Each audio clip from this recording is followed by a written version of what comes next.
Que os titãs de Shingeki no Kyojin são muito fortes, isso acho que todo mundo sabe. Mas você sabe qual que é o mais forte? Pois é, sobre isso que a gente vai falar no vídeo de hoje. Então já vem comigo e vai deixando seu like aí para ajudar o canal, para ajudar a gente a crescer cada vez mais. Chegamos em 300 inscritos, cara, e eu espero chegar em muito mais. Então já vai deixando aí ó, nos comentários qual titã você acha que está em primeiro lugar. E aí pessoas, sejam muito bem-vindas a mais um vídeo e hoje a gente vai falar sobre os titãs originais de Shingeki no Kyojin, para tentar descobrir aqui qual é o mais forte, ok? Eu fiz uma tier list aqui para me ajudar e eu acho que, na minha opinião, no meu ver, no meu ponto de vista, até onde eu entendo, tá muito boa e tá seguindo as regras do anime. Então, se você tiver uma opinião diferente, deixa aí nos comentários. Eu gosto muito de discutir sobre animes, ainda mais sobre questão de força. Sim, eu sou um otaquinho chato que fica discutindo o poder de anime. Sim, a gente faz isso e eu gosto. Então, comenta aí para a gente poder discutir e debater sobre esse vídeo e sobre todos os poderes de Attack on Titan também. Então, vamos lá. Em primeiro lugar, a gente tem aqui o Titã Quadrúpede, né? Acho que já tava óbvio que ele ia estar em primeiro, no caso em 10º lugar aqui. Porque, pô, o maluco, ele é um cachorro, é um cachorro que ele não morde com força, sabe? Porque a gente tem o Titã Mandíbula. Então, a gente tem aqui um cavalo, vamos dizer assim, um cavalão gigante que carrega coisa. E eu não vejo nada além disso nele. Ele tem uma velocidade baixa, para os padrões de se fosse considerar ele como um personagem rápido, ele não é tão rápido assim. Ele não é tão lento quanto o blindado, na minha opinião, mas ainda não é aquela coisa de velocidade para a gente falar, não, esse aqui é o titã mais rápido que existe. Não, não é. Ele também não é tão forte, ele tem que andar de 4 patas, cara. Ele não consegue sair no soco com ninguém. Ele precisou de armas para poder entrar nas guerras, enquanto os outros titãs simplesmente apareciam e destruíam tudo. Então, eu não acho que ele seja um titã de combate. Ele é literalmente o que o nome dele diz, um titã carroceiro, né? Então, como essa luta aqui não tem carroças, ele tá em último lugar. Na verdade, não é uma luta, né? É só uma tier list, mas ele tá em último lugar porque, tá ali, né? Não sei para que esse personagem foi criado muito bem. O Sayama é um pouco habitolado das ideias, para dizer no mínimo. Em 8º lugar a gente tem o Titã Mandíbula. Eu sei que eu falei que o quadrúpede era o 10º, mas eu esqueci que são só 9, então releva. O Mandíbula em 8º lugar, por quê? Por que eu coloquei ele nessa posição? Porque obviamente ele é superior ao quadrúpede, qualquer titã é superior ao quadrúpede. Eu acho que se o quadrúpede lutasse contra um titã anômalo, talvez ele poderia perder. Então eu acho que esse lugar aqui é muito bom pro Mandíbula. Ele é um dos titãs com mais força em questão de, no caso de mordida principalmente, mas ele em algumas versões suas também tem garras muito poderosas, como as do Porcogaliad, que eram muito fortes, o suficiente para arranhar ali o cristal do titã Marcelo de Guerra, mas ele não é tão poderoso, tão hábil o suficiente para entrar em combate com os outros titãs. A gente já viu isso acontecendo, então eu não acho que ele seja bom o suficiente para estar em posições superiores, eu diria. Em 7º lugar, a gente tem o Titã Fêmea. Sim, o Titã Fêmea, eu entendo que ele teve muita glória ali no início do anime, porque ele era muito forte, a Anne luta muito bem, ok? Mas a gente tem que entender que ele é só isso, é um Titã que é fêmea. Ele não tem nenhuma qualidade em específico. A única qualidade que dá pra dizer que ele teve durante o anime foi o fato da cristalização dele ter sido ativada, mas não é do próprio titã. A cristalização que ele possui, ela vem do titã blindado. Então não tem como a gente dizer que o titã fêmea em si ele é superior aos demais dessa lista. Então vamos colocar ele nessa posição que já está acima do Mandíbula, que eu acho que é um lugar bem aceitável. Até porque se a gente fosse ver uma luta de verdade entre o Titã Fêmea e o Titã Mandíbula, tem uma chance muito grande do Mandíbula poder ganhar também. Assim como tem muita chance do Titã Fêmea ganhar. Mas eu acredito que se fosse, por exemplo, numa luta no local mais fechado, com mais locais propícios para o Mandíbula, ele venceria. E se fosse um local aberto, a Anne provavelmente venceria. Então é essa a constatação que eu faço aqui para deixar ela nessa posição.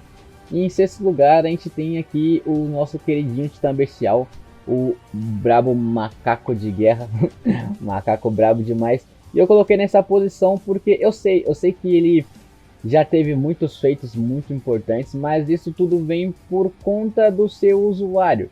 Como a gente pode ver aí na obra, alguns titãs bestiais são bem inferiores a outros, alguns têm sim suas qualidades, não vou mentir, mas falando agora do titã bestial que a gente conhece, que é o titã bestial do Zeke, não tem como a gente dizer que ele é tão superior assim. O que ele pode fazer é simplesmente usar a inteligência do Zeke. Então isso não tem muito a ver com o titã bestial em si, é mais uma coisa do próprio Zeke, que usou estratégia até mesmo para vencer os dois próximos personagens dessa lista, no caso os dois próximos titãs. Então é por isso que ele está nessa posição aqui. Eu não consegui pensar numa forma dele subir automaticamente sem ser pelo Zeke, então ele está nesse ponto dessa lista. E vamos pro próximo, em quinto lugar, titã blindado. Sim, cara, o titã blindado, que era um dos mais aterrorizantes da primeira temporada ali, todo mundo, quando ele aparecia, aquela coisa tal, quebrava tudo, mas a gente viu que ele tem muitas fraquezas.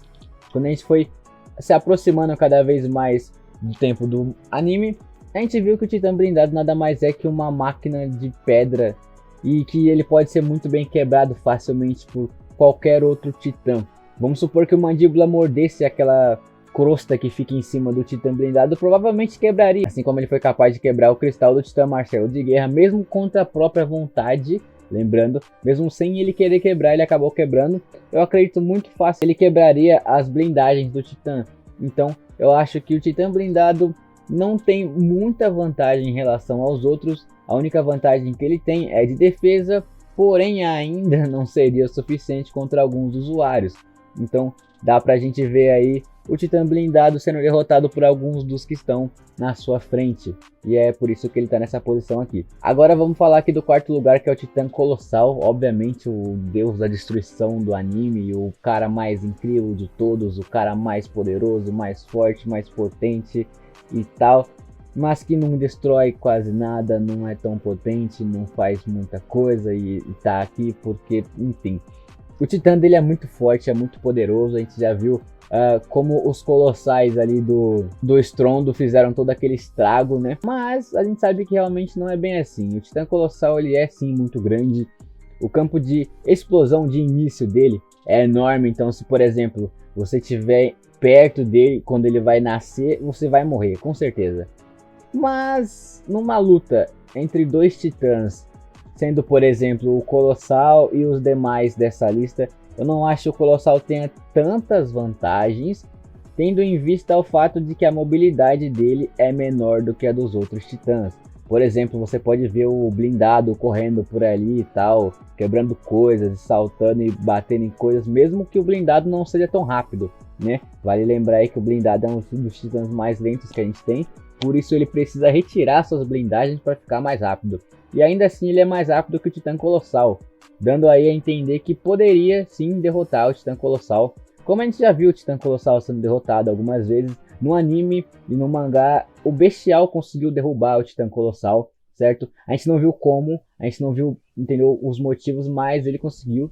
Enfim, é possível e ele não é tão poderoso assim, certo? O bestial conseguiu derrotar o blindado, conseguiu derrotar o colossal, então dá pra gente entender que não é assim tão simples e tão preto no branco, como as pessoas costumam dizer. E em terceiro lugar, a gente tem aqui um dos titãs que eu mais gosto, e dá um aperto no coração ter que colocar ele em terceiro lugar aqui, mas né, enfim, que é o titã Marcelo de Guerra, mano.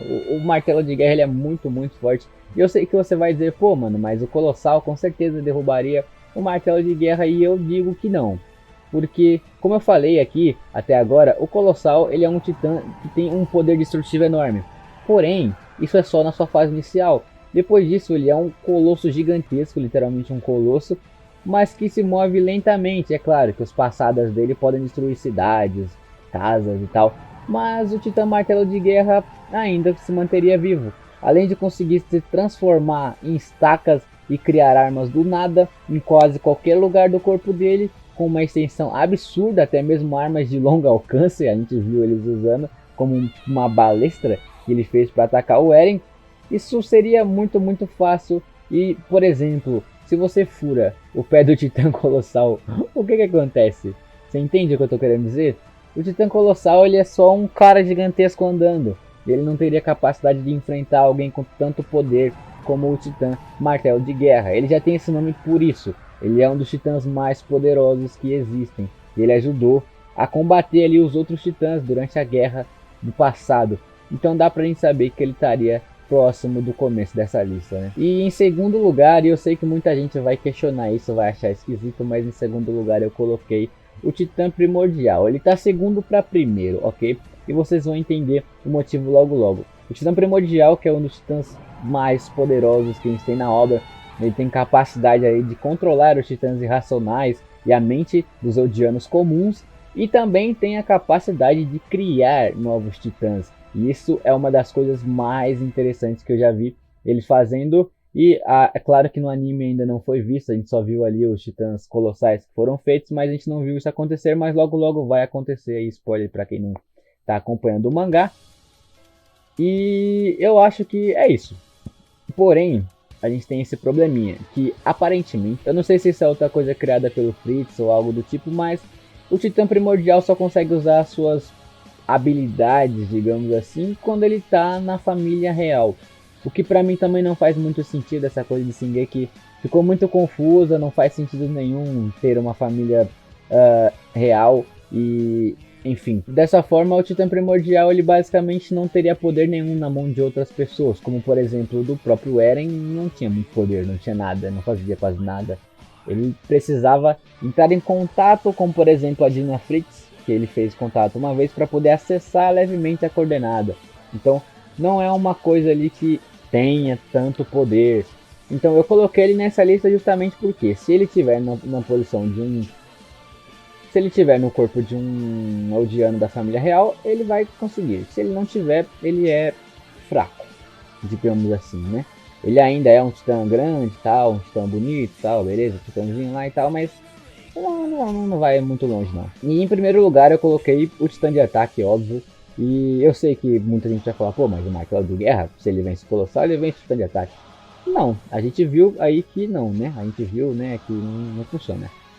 Na última temporada a gente já viu ali o próprio titã blindado, o titã mandíbula e o titã martelo de guerra ali lutando, e todos eles contra o titã de ataque, e nenhum deles foi capaz de fazer nada. Então eu não posso dizer que nenhum desses personagens conseguiria derrotar o Eren. Não só o Eren, né, mas o titã de ataque numa briga. Como a gente pode ver ali no passado, o próprio Grisha, né, conseguiu derrubar o titã primordial. Isso porque o titã primordial estava numa família real. Ou seja, ele poderia controlar o Grisha, na teoria, não poderia? Mas não, ele não conseguiu, ele não fez, e o Grisha pegou o titã primordial para ele. Então, eu acho que o titã de ataque ele é um dos mais poderosos que existe, simplesmente pelo puro e mais forte poder de todos, que é o poder que o Batman tem, por exemplo, que é o poder do preparo. O titã de ataque tem a capacidade, até então é o que a gente sabe, de mandar memórias dele para o passado. Então, se ele está perdendo, ele manda memórias para o passado, e o do passado vai saber o que o inimigo vai fazer, então ele não vai perder. É muito simples. Então, se você utiliza dessa habilidade, que é uma das habilidades mais roubadas que eu já vi, não tem como você perder numa briga, certo? Então é por isso que eu deixei ele na primeira colocação. Eu sei que tem muitos titãs com muitas habilidades incríveis, mas o titã do Eren é um dos mais fortes que a gente pode ter. Ele é roubado, ele é broken, não tem como a gente lutar contra. Mas eu sei que você pode não concordar. Se você não concorda com a minha lista, faz aí uma lista nos comentários. E se a sua lista for boa e tiver bons argumentos, eu trago ela aqui no canal pra gente estar debatendo também, ok? Se vocês quiserem, eu posso trazer vídeos de batalhas entre esses titãs, pra gente ver aí qual que fica melhor que quem se sai melhor e tal, pra ficar melhor nas colocações. Então é isso aí, valeu, até o próximo vídeo.